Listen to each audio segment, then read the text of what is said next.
The storm outside clawed at the research outpost like an angry beast, rattling steel panels and howling through every vent. Inside, the temperature had dropped to near freezing. The generator had been dead for almost 8 hours. Dr. Elias Rowan huddled beside a small emergency heater, watching the faint orange glow struggle against the darkness. His breath misted in front of him, curling into ghostly shapes. Somewhere deep within the facility, something moved, a soft rustle, a sound too deliberate to be the wind. He turned, flashlight trembling in his hand. "Hello!" The light caught a shimmer of pale skin, then eyes, enormous and reflective, glinting like liquid silver. The alien woman, Aenara, stepped into view, her silken gown torn and scorched from the shuttle crash. Her lips trembled as she hugged herself. Your world," she said, voice cracking. "It hurts." Elias exhaled, a mix of relief and awe. "You shouldn't be up. The atmosphere is harsh on your physiology." Her breathing was shallow, ragged. "The cold, it burns. My lungs." He quickly grabbed a thermal blanket, wrapping it around her slender frame. Her body shivered violently, her crystalline veins flickering with faint blue light. "I warned them," she whispered, "that this planet was poison." Elias helped her sit near the heater. "It's not poison. Just Earth." He managed a weak smile. "We're used to surviving harsh conditions." Aenara looked at him through damp lashes, disbelief and admiration flickering in her luminous eyes. "How do you endure this? The air cuts like knives. The wind howls with sorrow. I can feel your planet's pain." For a moment neither spoke. Only the distant roar of the storm filled the silence. Scene 2. The weight of survival. Hours passed. The storm refused to die. The emergency lights flickered like fading stars, and Elias worked tirelessly to restore power. Aenara sat nearby, her body cocooned in human thermal layers that looked comically oversized on her. When the heater sputtered, she winced. "I can't take it anymore," she whispered, her voice fragile as glass. "How do humans survive this?" Elias turned to her. The question wasn't just about the cold. It was about existence itself. He wiped sweat from his forehead, his breath labored. "We survive because we have to. We adapt. We push through the pain until it becomes normal." "Normal," she repeated softly, her tone filled with disbelief. "Pain, normal." He nodded grimly. "It's what keeps us alive. You get used to it, or it breaks you." She tilted her head, her silver eyes glistening. "On my world, we remove suffering. We share warmth. No one freezes alone. No one bleeds alone." Elias swallowed. Her words cut deep. "Maybe that's why we keep breaking ourselves," he said quietly. "We forgot what it means to share warmth." For a long while, the alien woman just studied him, as though seeing the human species anew. Then she reached out, hesitant, placing a glowing hand on his chest. "You carry pain here," she whispered. "Heavy but strong." Her touch was warm, unnaturally warm, almost radiant. For the first time in days, Elias felt the cold inside him lift. Scene 3. The dawn that almost wasn't. By morning, the storm had lessened to a steady drizzle. Elias had fallen asleep beside the broken console. When he woke, Aenara was gone. Panic surged through him. He grabbed his coat and flashlight, following faint footprints through the icy corridor. They led to the observation deck, a cracked glass dome overlooking a landscape of frozen mountains.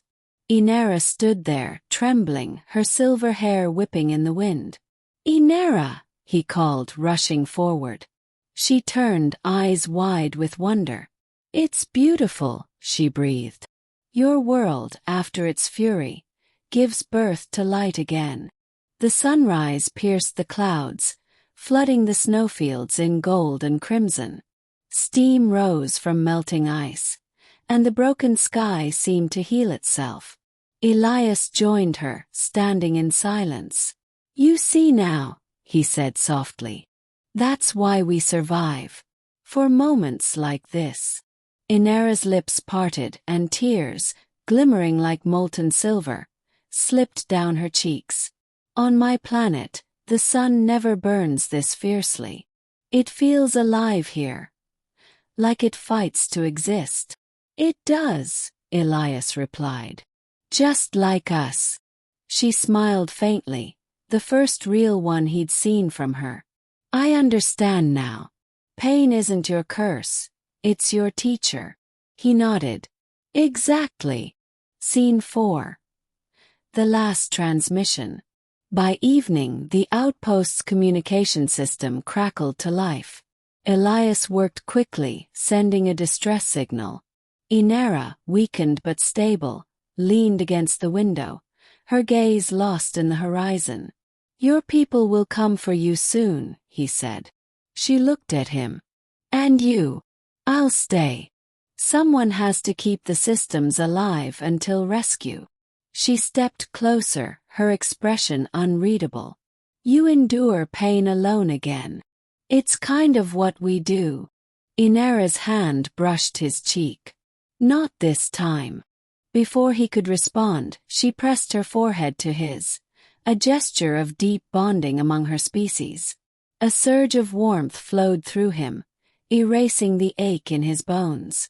For an instant, he felt her heartbeat inside his chest. When she pulled away, her eyes shimmered with 1,000 unspoken words. "You shared your strength. I returned it."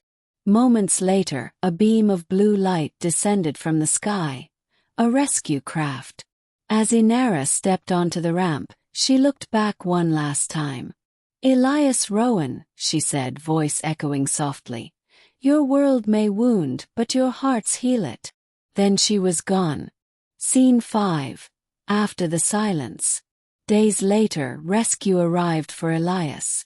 The outpost was declared a loss, the storm season only worsening. Yet when they found him, he wasn't the same. He often wandered outside, watching the sunrise with quiet reverence. When someone asked what happened to him up there, he only smiled faintly and said, "She couldn't take it anymore. And then she taught me why we do." The cold wind howled again, but to Elias, it no longer sounded cruel, it sounded alive. The storm had finally passed, leaving behind a world reborn in shimmering frost. Elias stood at the observation deck, the air still cold but gentler now. He could see Aenara's silhouette against the breaking dawn, fragile, radiant, otherworldly. She turned to him, her silver eyes reflecting the sunrise. "It's strange," she whispered. "Your planet fights so hard to live. Even after all the pain." Elias smiled faintly, his voice soft. "That's what we do. We fight even when it hurts. Especially when it hurts." Aenara's lips trembled, her expression a mix of sorrow and awe. "Then maybe humans are stronger than you think." He chuckled weakly. "We just hide our pain better." For a moment neither spoke. The world around them glowed gold, the storm's scars glinting like veins of light across the snow. Then she reached for him, her warm fingers brushing his cheek. "You shared your warmth with me," she murmured. "Let me return it." Her forehead touched his. A rush of light bloomed between them, flooding his chest with radiant warmth. The ache, the exhaustion, the loneliness, all dissolved. For the first time in years, Elias felt whole. When he opened his eyes, she was stepping into the rescue beam. Her form shimmered like starlight. "Aenara," he called. She turned, smiling faintly. "Your world may wound, Elias Rowan, but your hearts heal it." Then she was gone, lifted into the sky, leaving only the echo of her voice and the warmth she'd shared. Elias stood alone, the storm far behind him. The wind whispered through the broken glass, not cruelly, but like a song. She couldn't take it anymore.